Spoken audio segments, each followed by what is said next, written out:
All right, then, let's move on to matters further afield. Pensioners in Greece are one of the hardest hit by the country's economic crisis and, of course, the reforms that have been carried out. And they have protested in the capital, Athens. This demonstration comes as Eurozone finance ministers are meeting in Luxembourg to decide whether or not to release more loans to Greece in return for more reforms and more austerity. Athens recently passed a range of reforms through Parliament, and that included yet another cut to pensions, which have already been reduced by as much as 40% since the country's debt crisis started in 2010. Pensioners say these cuts are severely affecting their quality of life. I have kids, I have grandchildren, and if it wasn't for us, they wouldn't be able to survive. And now I'm afraid that with the new cuts coming in 2019, we won't be able to make our own ends meet, let alone help our kids and grandchildren. We're in despair. This government is merciless and ruthless.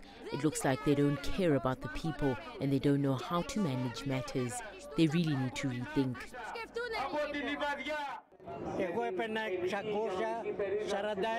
I used to get 641 euros. Now they've made my pension 350 euros. My supplemental pension was 365. Now it's 152 euros. What else can I tell you? This is why we are taking to the streets every day. All right, then let's bring in Jack Parrock with more data on this story. He's live in Brussels for us tonight. Jack, let's start with the numbers here. How much debt has Greece asked for in this round of lending, and what sort of interest rates and maturity periods is the country likely to get?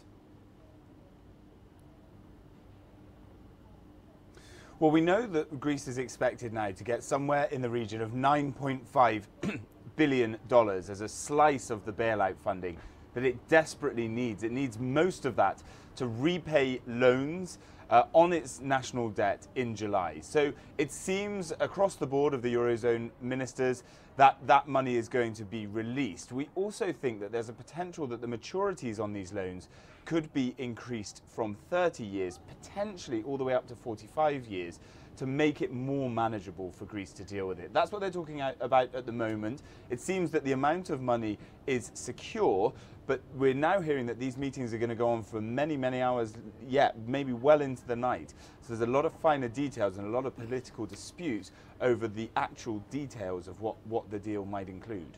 Indeed, and of course one of the big disagreements here between the European Union and the IMF is on the need for debt relief for Greece. So what exactly is it that these two parties don't agree on, especially when it comes to debt relief?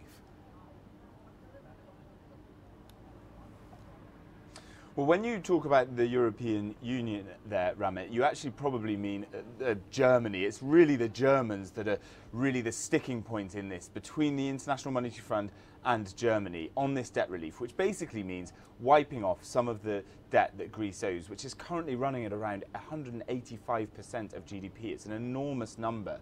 The IMF simply says that it's not sustainable and that debt relief needs to be involved, just some of the money simply written off so that Greece can start to see much more growth.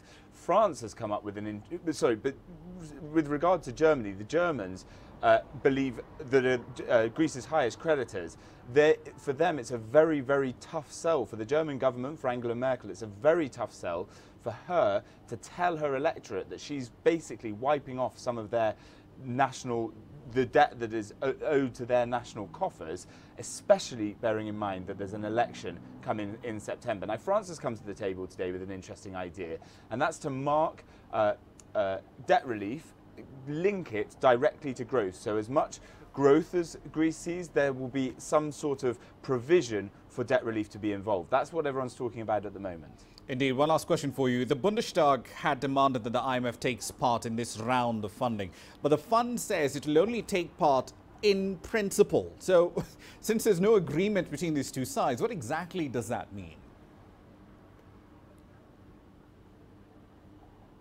Well, it means that the IMF stays at the table, and that's what it wants to make sure that it's going to do. The whole Greek bailout debt issue is linked to credibility, and the Germans and the Eurozone don't believe that any deal is credible without the IMF involved. What it means by staying in the deal in principle is that it agrees to it, but it won't disperse any money until debt relief's involved. Christine Lagarde, the IMF chief, has said that until it's involved, she will not allow any IMF money to go towards Greece. And that is what everybody really is looking to happen, so that the deal can become more formulated and we don't have to keep having these crunch meetings last minute before Greece needs money to repay its loans. That's what everyone's working towards, but it's still a long way off yet at the moment, it seems. Indeed. So therefore, we're kicking the can down the road in some sense. Thank you for that. That's Jack Parrock, of course, live in Brussels. Expect further updates on those talks a little later.